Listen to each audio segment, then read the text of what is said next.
massive crowd here at the stadium. In fact, the local people are saying they've never seen so many people. And I felt the same thing too as we came along the course this morning and at the start and so on. We've seen an enormous great crowd of Brits out there. They come across in coaches to watch the event. I've even seen my good friend Phil Liggett in his Renault Espace with a lot of Americans all been out riding their bicycles, and they were out there too. But a tremendous crowd, good day for it, and the crowd here, they'll absolutely go bananas because there's so many people, I think, from Belgium here. If Rousseau gets this one, I'm sure the stadium will erupt. It's going to be a great finish. And don't forget, Pat Liggett was here as well, because she came up to me and she said, Russell, I never seen you looking so fit. So there you go. That's what a day off for. That's what a day off does for you. If I've done what I said and ridden the last 40 kilometres today, you wouldn't have found it. But just with 2.5 kilometres to go now, are they going to wait till they get onto the track? When they come out on the track, the entrance to the track is on the far side from the finish line. They do a complete run through the finish line first time and come round and do one full lap. So a lap and a half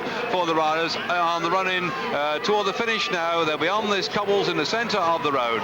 And Museo's missing turns all the time. And look at him, he's out of saddle, he's flexing his legs. He's trying to get that fresh blood back into the legs. There's Taffy. Taffy knows he's got third place. No way is he going to win, but there is a possibility of the guy in the front, Jean-Luc Botolami, if he gets on the wheel of Museo, there's possibly a chance of him winning.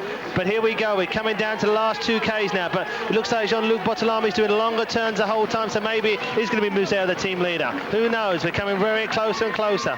Taffy's trying to come through, but Botolami's doing a really hard turn. But here comes Taffy, giving it. He's big on that 53 ring, he's down there on the 13, he's really churning. But look at Museo, he's out of saddle, look at it. Side to side, flexing the legs, he's looking comfortable. Just like a sprinter, there he is, shaking his legs a little bit. We're coming closer and closer. This is the big win he wanted, remember. Last week he blew it, wasn't his fault, he had bite problems or maybe problems in the legs. They're doing the left turn here, we're getting closer and closer. And this is the fresh cobbles that David and I were talking about this morning. They couldn't quite make 50 kilometres, so they've thrown in some 300 metres of fresh cobbles.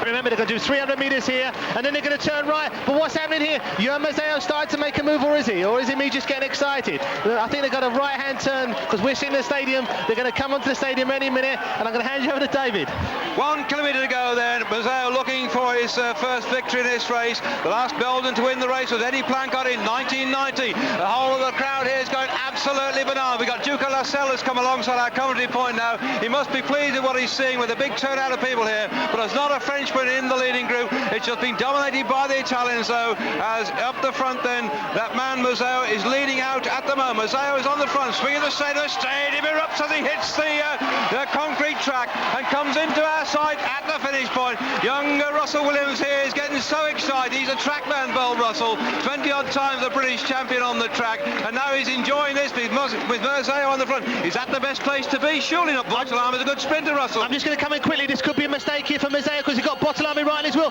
Taffy's giving it the big arm, but this could be a mistake for Museo, because Botolami has got a perfect idea. They're on the last lap. This could be it. Botolami's looking around, realising it could be between Botolami and Museo. Museo looks cool and collect. I'll leave it to you. Taffy says, go on you two, I don't sprint, I've done my work, I've done my share. But it almost looks like a triumphant lap of honour for Museo, a past World Cup winner overall, and now they start to come down the back straight as they look through here. They're almost letting it roll away, but you can never tell. I say Botolami has beaten it, but now they're putting the hand up. Look at this is a complete lap of honour. 1, 2 and 3 by the Mapei team. I've never seen anything like this before in this race, or in a classic of this stature before. The 100th anniversary of the Paris-Roubaix will be celebrated all the way throughout Italy and throughout Belgium. 1, 2 and 3. Mapei triumph with Museo first across the line. Botolami alongside him, Taffy into third spot. That was a dominant piece of bike racing, the like of which I've not seen before.